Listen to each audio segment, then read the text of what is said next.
boom, it's just a wonderful button. And let's crunch it. This is Garrett from the 10-Day Producer.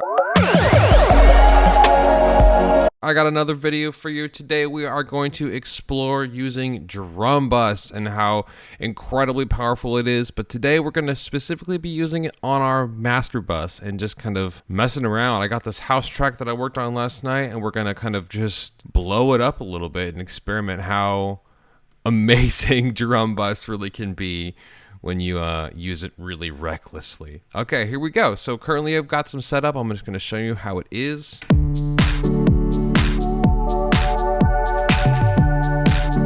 I'm gonna go ahead and pretty much mute everything else to really highlight the effectiveness of what's going on. And I'm also going to bypass it in just a second so we can really see what's going on here. So it's on now. I'm gonna turn it off. Yeah. On. Off. My mix kind of screwed up, so I'm gonna keep glue compressor on and limiter on. But I'm also going to bypass this on and off now. Let's see how that sounds.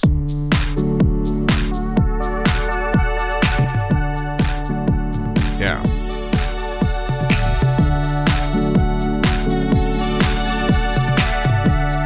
So it's making an enormous difference.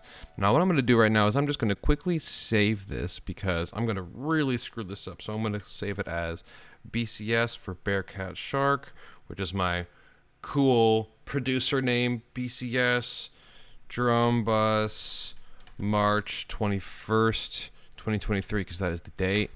So now I can really just screw this thing up to all freaking heck, and then just load it back up if I want to see what it sounded like in the beginning. So with that being said, I noticed it was pretty loud. So what I'm going to do right now is I'm going to go to this little thing right here, and this is going to be trim. Now, I love this plugin, and it is so loud. It is just absurdly loud. So I'm going to go ahead and bypass it again. So it's really making an enormous difference. You're going to be able to hear that even if you're not listening to this with headphones. So if I go ahead and turn the trim down a little bit. Here's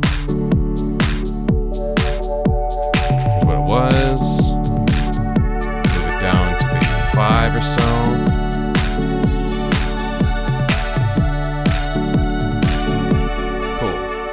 So I'm also going to turn the synth down just a little bit. It's getting a little crazy up in my ear. Okay, now I'm going to bypass and I'm going to check to see for volume consistency, because generally things that are louder sound better, but that's not what we're going for. We're trying to make it actually sound better. So I'm going to try and make sure that the volumes are pretty consistent between the bypass on and the bypass off of drum bus right here. Let's go ahead and see how that sounds.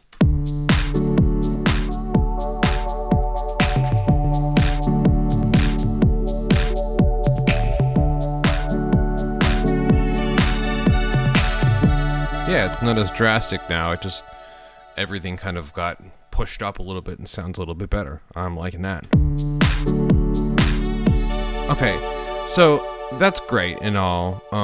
Actually, I like how that sounds a little bit more than what I had. So I'm actually going to resave this and just overwrite it. But now let's just ruin it, and let's just see what happens. Okay, so a great way to ruin it is this boom button. And how can you resist it? It's a button that says boom. So I'm gonna just go ahead and turn it up a lot. Oh yeah, God, there's like so much rumble now. Now, boom, it's just a wonderful button. As we can see over here, this adjusts. What does it say here? This adjusts the amount of low frequency enhancement. So it just kind of muddies up your mix in a really pleasant way. It just kind of whoosh, gets it in there. And then you can adjust the frequency of the boom. And I really love that you can see what note it'll be in. So if you can tune it. So I know that my song is in D. So I'm going to try and put it here. And it's either D minus or plus. So it's either just on one side of the scale or not. But so I'm going to put it here to see what happens. Oh, and that's totally in tune.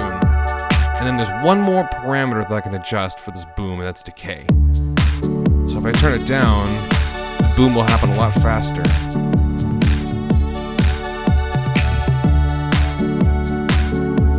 But let's go ahead and, I said, we're going to ruin this, so let's just turn the boom all the way up, and decay all the way up. Wow. Good Lord. I wonder if I can turn this down an octave. Can I do that? That's right. So it's D1. Let's see if I can get it to D0. Oh, God. Oh, Lord. Lord in heck. Okay, something interesting is happening too. So besides all of this super interesting stuff, this plugin is actually only being used at 52% strength. So let's ruin it even more by really just driving this thing all the way up to 100 and see how this sounds. Oh my God. So now we're left with just mostly boom. Oh man. Okay, so I just kind of started talking about this, but if you don't know what dry wet is an absolutely amazing feature in a lot of Ableton plugins. It allows you to choose the balance between the processed dry and wet signals. So what that means is it's your effectiveness. So if you're at dry wet is at 0%, this plugin isn't working at all. It's not doing a dang thing. If we move it up to 50%, then 50% of the signal that's coming out of this plugin is this plugin, and 50% of it is totally unaffected. So dry means unaffected, wet means affected. So half of the signal is affected, half of it is not affected. So if I crank this thing up all the way to 100, all we're gonna hear is the affected sample, which is just a garbage ton of boom. But we could really make this ruin it a lot further. So this is a great feature, but let's go ahead and just subtleize it just a little bit though. So I'm gonna take the decay back. Let's go back here to crunch, and let's crunch it.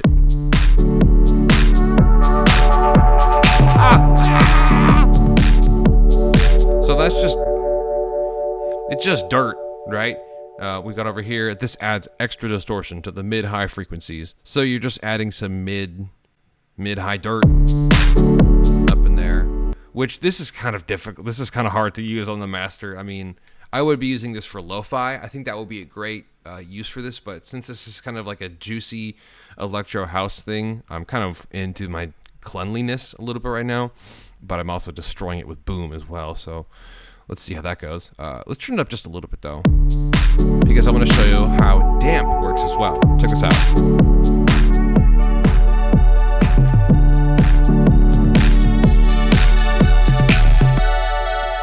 So this is kind of like a really light EQ sweep right here. On the left it says this damps the overall signal after processing. And since 100% since we're at 100% of dry wet over here, 100% of our signal is going through this, which means that if we bring the damp down, everything is going to get dampened.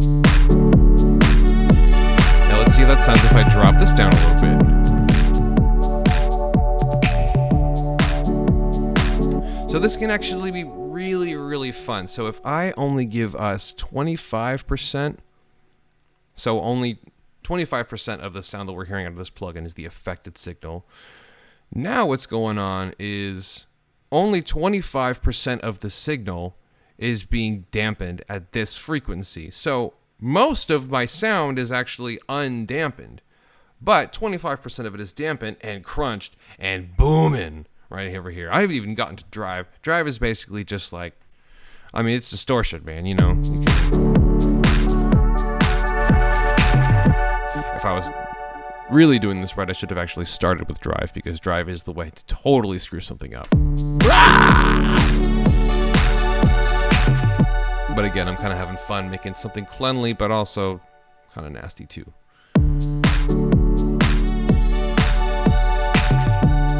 Okay, and the last thing that I want to talk about is the compressor. And the compressor in Drum Bus is awesome. So we've got 3 settings: soft, medium, and hard. And that's just fine. And they are loud as hell. So you choose which setting you want, and then in order to actually activate it, you have to push comp. Now when you load Drum Bus, it's going to load like this. So if you want to actually activate the compressor, you have to push compressor. but you're going to notice that it's going to make your mix so loud. Check this out. I'm going to bypass the compressor now.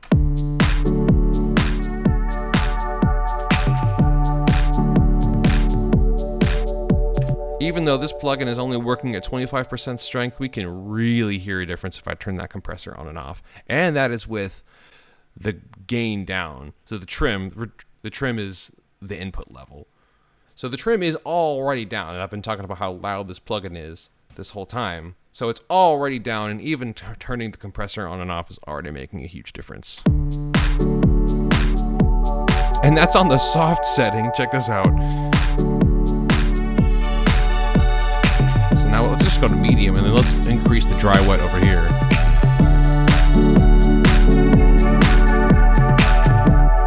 So that's just absolutely gnarly. And this for my own sanity, let's move on in the song. Maybe over here.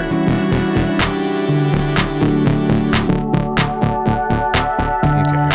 Oh, haven't even talked about transients. Oh my god, this button is crazy. Watch this. Let's increase the dry wet to really hear this thing.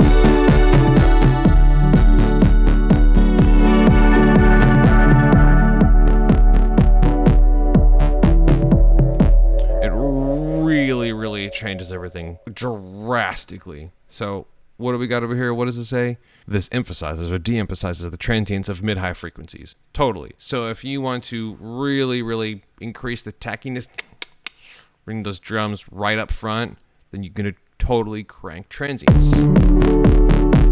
But if you want to subdue them, take it back. I actually really like this a lot. Let me check this section up here. Oh, yeah. I don't know if I bring this down. Oh, man, that sounds great.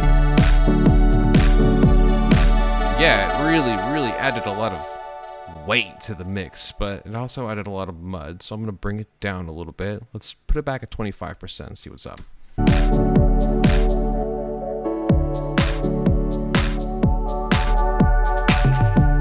Okay, I'm liking how this is sounding right now. Let's go ahead and load our control right next to this. So now what I'm going to do is okay, this is the new one. This is the control.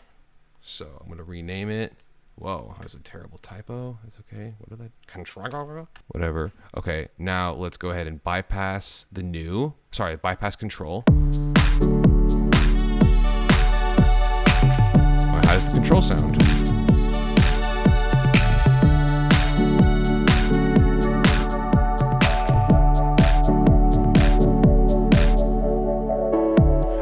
Okay, cool. So that's really fun. So this new one is a little weightier in the low mids, which makes a lot of sense because we've dampened our mix. We've got a decent amount of crunch on here, and the transients are pulled back. And a lot of times the transients that like kind of mid-high frequencies are kind of what you hear like first, or they're just like really loud. So when you take those away, it kind of makes everything sound not as bright. So that makes a lot of sense. Now with control, the damper is much higher, so we're letting a lot of more frequencies through, and it's even more, the wet is higher.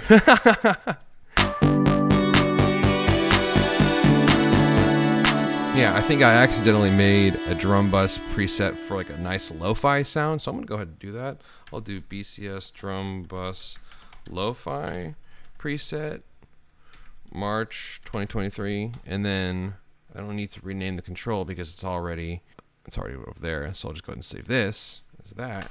And now I've got a new drum bus preset. So that was just a quick rundown of drum bus. I really encourage this use of this plugin. It's just gnarly. It's really cool. It's a super fun tool to just kind of screw around with, whether it's on the master bus or whether it's on your drum bus or whether it's on anywhere. Just totally I encourage recklessness with this plugin. Thank you so much. If you have any questions for me, I'd be happy to answer them. Go ahead and hit me at the Instagram at 10dayproducer, or go ahead and hit me a comment at the bottom of this video. Whatever is clever. Thanks so much for watching. Have a good one.